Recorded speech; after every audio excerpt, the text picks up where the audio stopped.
एक गांव में रामदास नाम का लकड़हारा रहता था। वह लकड़ियां काटने जंगल की तरफ जाया करता था। हर रोज वह लकड़ी काट कर बाजार जाकर बेच आता था और अपना घर चलाता था। रामदास की नई नई शादी हुई थी।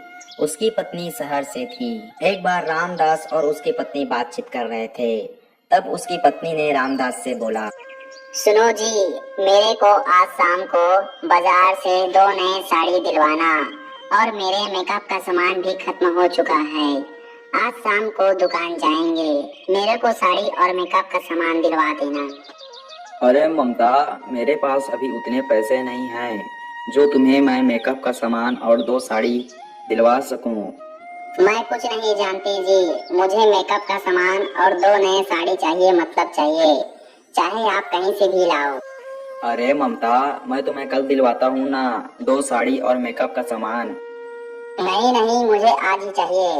मेरे को चुपचाप आज तुम 2 साड़ी और मेकअप का सामान दिलवा देना, वरना मैं अपने मायके चली जाऊंगी। ऐसा कहकर ममता जिद करने लगी।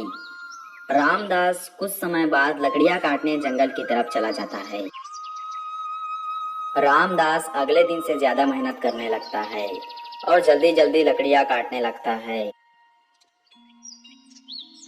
रामदास सभी लकड़ियों को इकट्ठा कर बाजार बेचने के लिए चला जाता है।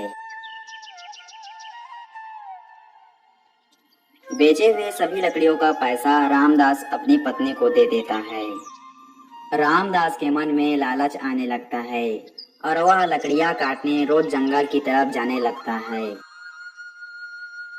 रामदास सूखी लकड़ी के बजाय हरी भरी पेड़ को भी काटने लगता है।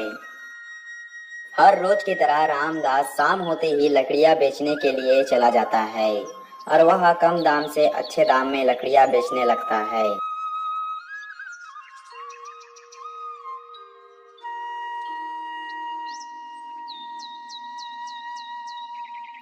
कुछ महीने बीते। रामदास के पास अच्छे खासे पैसे जमा हो गए थे, लेकिन रामदास को जुआ खेलने की लत लग गई थी।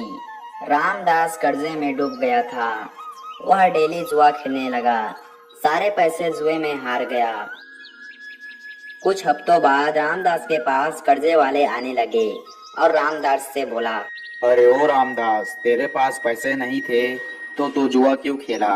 मैं तुम्हें 1 हफ्ते का समय देता हूँ, तू मेरा सारा का सारा पैसा लौटा दो, वरना तुम्हारा खेत घर सब अपने नाम कर लूंगा। मालिक, मैं इतना सारा पैसा 1 हफ्ते में कैसे लौटाऊंगा? कम से कम मुझे 1 महीने का तो समय दो, मैं आपका सारा का सारा पैसा चुका दूंगा। मैं कुछ नहीं जानता रामदास, मेरा सारा का सारा पैसा तुम 1 हफ्ते बाद लौटा देना, वरना तुम्हारा घर जमीन का क्या हालत होगा तुम देख लेना। पैसे चुकाने के चक्कर में रामदास लकड़ियां काटने के लिए जंगल के बहुत अंदर चला गया।